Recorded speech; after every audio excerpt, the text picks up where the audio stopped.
Hi guys, it's Dale Malik with Watch to Wear. Thank you for joining me today. So before we get started with today's video, as usual, just a quick website update.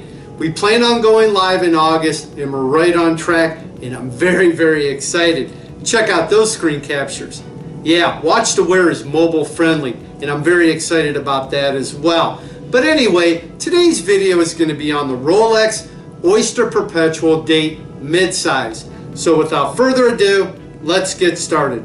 Now the first generation of the Oyster Perpetual Date Midsize was manufactured from 1960 to the early 1980s, and it did feature a non-quickset date. Now this generation featured a plastic crystal, and the case size measured in at 34 millimeters, and it was 12.3 millimeters in thickness. It featured either the Oyster or the Jubilee bracelet, and the width, lug width, was 19 millimeters, and it had the holes on the sides for the pins. Now the case material was either stainless steel, and 14 karat gold with either yellow or white gold. The movement was the 1565, 1575 automatic movement with 26 jewels. It came with a hack or a non-hack feature. Now obviously this depended on the year of the manufacturing. Now there was a few different reference numbers available. First you had the 1500, which featured a smooth bezel. Then we had the 1501, which featured a milled bezel. Then you had the 1503 reference number, which featured a fluted bezel. Then there's the 1505, which also had a fluted bezel. And then there was reference number 1507, which also had a fluted bezel. Now going forward from the early 1980s until the late 1980s, Rolex manufactured the Oyster Perpetual Date with a quickset date. Like the previous generation, the case size was 34 millimeters by 12.3 millimeters in thickness, and the lug width was the same, coming in at 19 millimeters. Now it also had a plastic crystal, but came with 27 jewels compared to the previous generation's 26 jewels, and the movement is the caliber 3035 mechanical automatic movement. Now the case material also came in stainless steel, and 14 karat gold with either yellow or white gold bezels.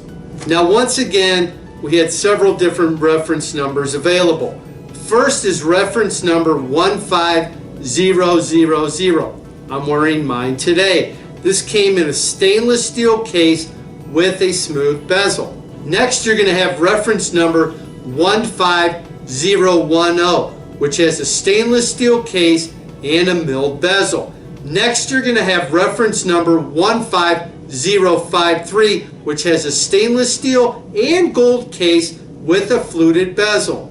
And then you're going to have reference number 15058, which has a gold case and a fluted bezel. Now specifically regarding my Rolex Oyster Perpetual Date, reference number 15000. Now as you can see, it comes in a stainless steel case measuring in at 34 millimeters, so it wears very well on my 6.75 inch wrist. It's absolutely beautiful. One of my favorite watches in my collection. Now the movement is the mechanical automatic movement caliber 3035. Now it features the Oyster bracelet with the folding buckle with the Rolex logo and has a flip lock clasp. It has holes on the sides for the pins, so it's easy to change the straps, and has a waterproof screw down crown with the Rolex logo. It is water resistant up to 330 feet. It has the black dial, and the hands and indices are silver. It has the Cyclops date window and the Rolex Oyster Perpetual Date wording on the top of the dial, and below with the wording Superlative Chronometer Officially Certified. It does have the acrylic dome crystal. Okay guys, that's my review of the Oyster Perpetual Date Midsize. I really want to know what you think. Leave your comments below. And if you like this video, make sure and give me a thumbs up. Hey, if you dislike the video, you can give me a thumbs down. I'm pretty easy. But anyway, make sure and check us out on Facebook and Instagram. And in closing, make sure that you will always have a watch to wear.